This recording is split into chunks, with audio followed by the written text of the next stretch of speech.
Okay, so if Godzilla and Toothless were about to kill each other, who would I put money on? If I had to bet on one of their lives, who would it be? I mean, Toothless is insanely fast and strong, but Godzilla is Godzilla. You know, he's Godzilla. Who would I put money on? I'm gonna put money on Godzilla, dude. Home team. That's just go with what you love. Subscribe to Goji Center. They're coming up on 1 million subscribers. Leave a like, subscribe here too if you guys love Godzilla, and let's get into it. Oh man.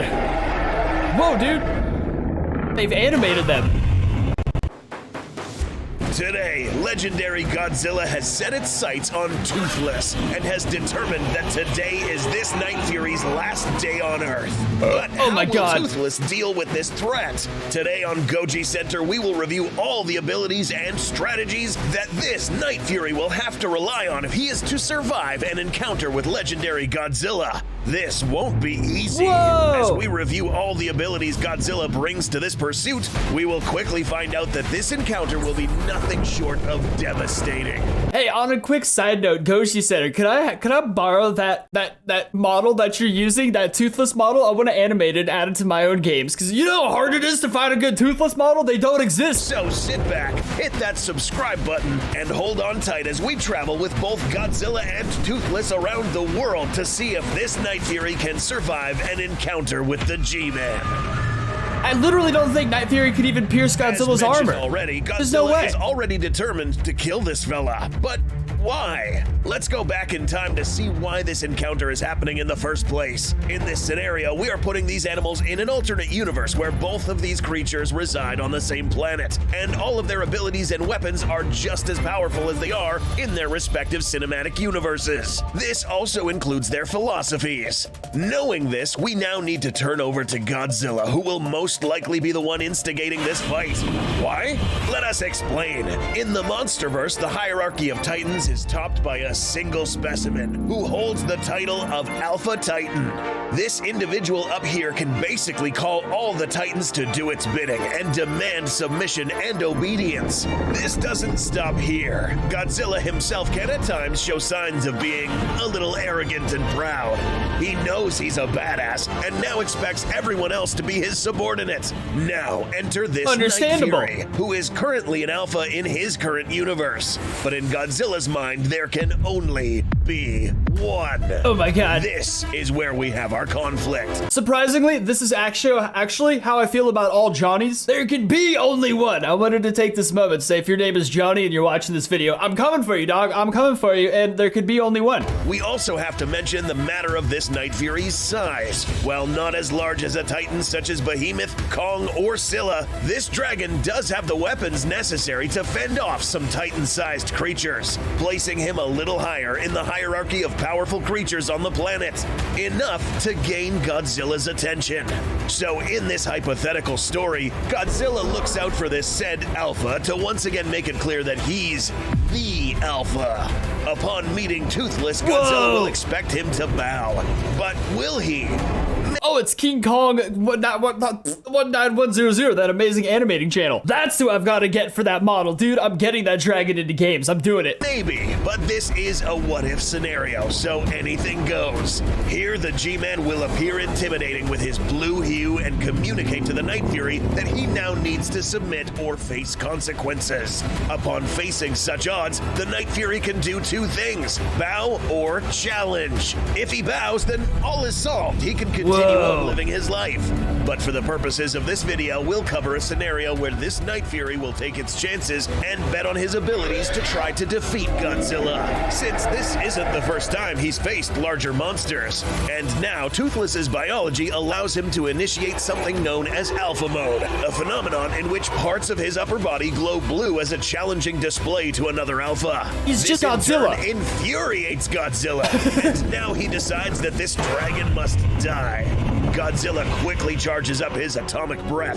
The Night Fury knows what's coming and now leverages all of his abilities to evade any atomic blast Godzilla shoots at him. This fight has now begun. To try to survive this encounter, this Night Fury will have to rely on flying speeds that can surpass the sound barrier, well-placed plasma blasts in critical areas, cloaking abilities, and most importantly, his common sense. Godzilla, on the other hand, doesn't have much to worry about in terms of corporal safety, having tanked nukes to the face, drops from high altitudes, and serious beatings, there's not much this Night Fury could do to inflict one critical hit with a plasma blast. That's what I'm right saying. Away, this isn't a question of can the Night Fury survive this, but rather how long can he survive for? Oh, man. Let's find out. Part 1, the first skirmish. Because this dragon will most definitely be airborne during a confrontation against the G-Man, this means that the use of melee weapons will now be obsolete. This fight will most likely only witness pure firepower. But this poses a problem for Godzilla. How on earth do you accurately hit a tiny menace with a narrow atomic stream of fire?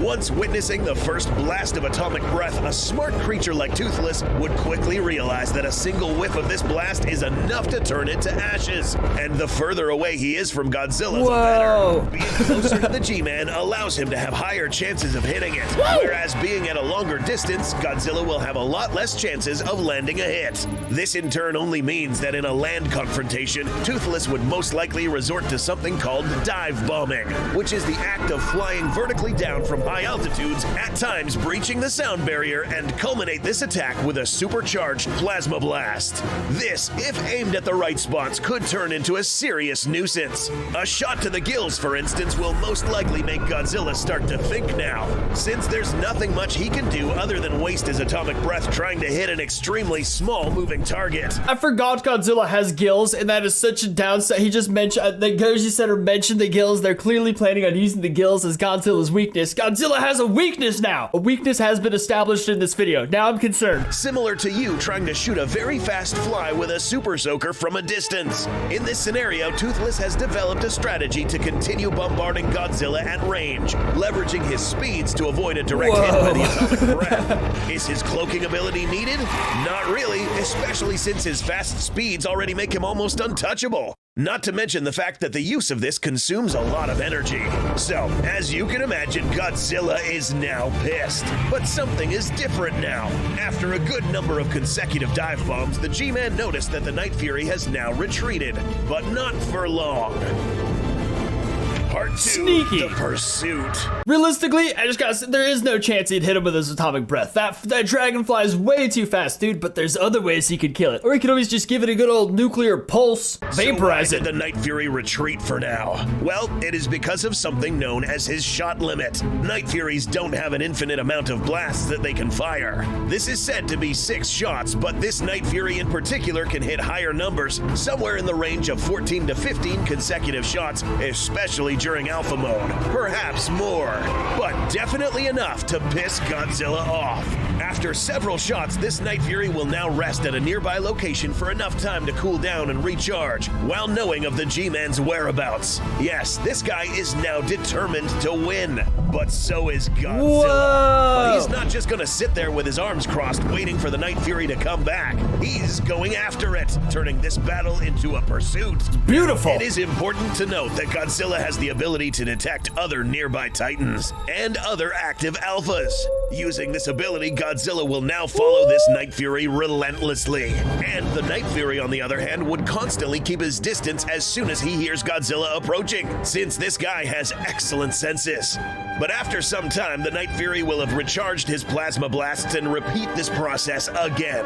Dive bombing, hitting Godzilla from all directions, except that by this point, it's likely that the Night Fury might have picked up at Godzilla's most vulnerable parts, his gills. I knew it! It would only take 2 to 3 shots in this area for Toothless to pick up on Godzilla's painful groan after these impacts. I knew it! Meaning that the third time that he attacks Godzilla, all shots will be aimed here. What did I say 5 minutes ago? Man, it's gonna be the whole focus of the video now. The gills have been established as a weakness. Oh, God. Remember, this guy is smart, so literally any advantage he detects, he will exploit.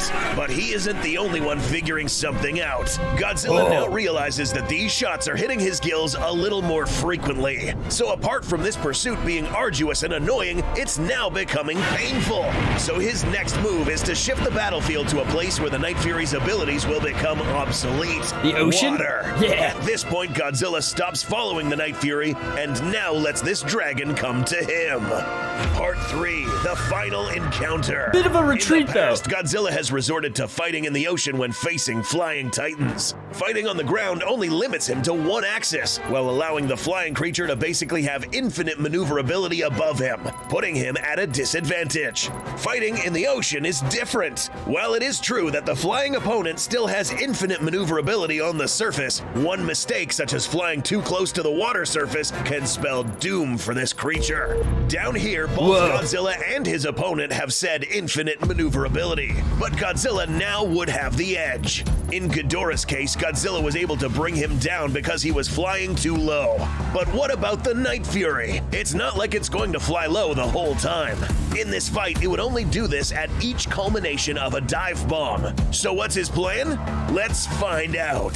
Godzilla allows himself to be found by the challenging Night Fury, who, by the way, has its sights set on Godzilla's gills. But this time, Godzilla has a little surprise waiting. As he detects the Night Fury approaching, the G-Man will now position himself with part of his body on the surface to give the Night Fury a reason to fly low enough to shoot at his gills. As the Night Fury dive bombs, the G-Man now swims up, activates his atomic breath, and with its colossal body creates a water splash so powerful that the Night Fury finds himself in the middle of a giant watery splash intended to bring him underwater. A smart animal like this Night Fury would quickly figure out what Godzilla's trying to do, so now he'll be more careful. After this failed attempt, Godzilla now swims close to the surface, receiving shots on his dorsals close to his gills. It is now when Godzilla lifts his massive tail, carrying so much water with it that it manages to disorient this Night Fury, slowing him down just enough for Godzilla to almost hit it with his atomic blast. Oh my god! He missed, but now the Night Fury is heading straight into Godzilla territory. Now, the next obvious question, can this guy even swim? Yes, he can actually, and he's good at it. But one thing to consider here is that this guy's speed underwater will decrease exponentially, putting him at the same level as Godzilla or below, meaning that it will be many times more difficult to dodge an atomic attack, and Godzilla knows this. Godzilla turns around and begins to charge his atomic breath again, but Toothless quickly fires his plasma blast underwater. Yes, they can do this, and distracts Godzilla for enough time for him to reach the surface and begin to fly away. There is not much time left for this Night Fury. It's imperative for this guy to once again fly fast so that he may avoid the atomic blast. But it's too late. Unfortunately for this Night Fury, its flying speed coming out of the water was not fast enough to evade a robust atomic beam from Godzilla at a short distance. To be more realistic here, this was just a matter of time.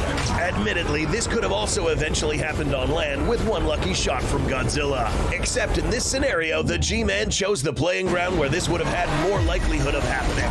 But realistically, would this fight even happen? Probably not. Upon witnessing that not a single one of these plasma blasts can critically injure Godzilla, Toothless would have realized that this is a lost cause and submit.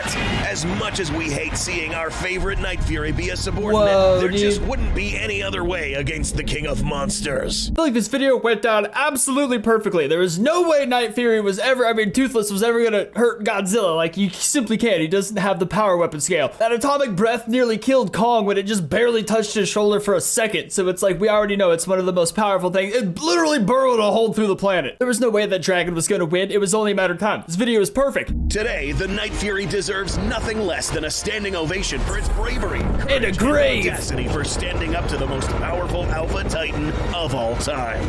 If you enjoyed this episode and want to see more Monsterverse, How to Train Your Dragon, and more, subscribe, hit that like button, and we'll see you in the next episode. This video was freaking awesome, dude. I'm trying to think of some other epic battle they could do. I don't even know another epic battle. You know what I'd like to see? Toothless versus a Warbat, dude, because they're both I don't know. I feel like Toothless would absolutely destroy a Warbat. Never mind, that was a stupid idea. But deep down, there's a good idea, and I'm gonna find it. Either way, check out Goji Center, link down below for these epic videos. Leave a like, subscribe, and I'll see you next time.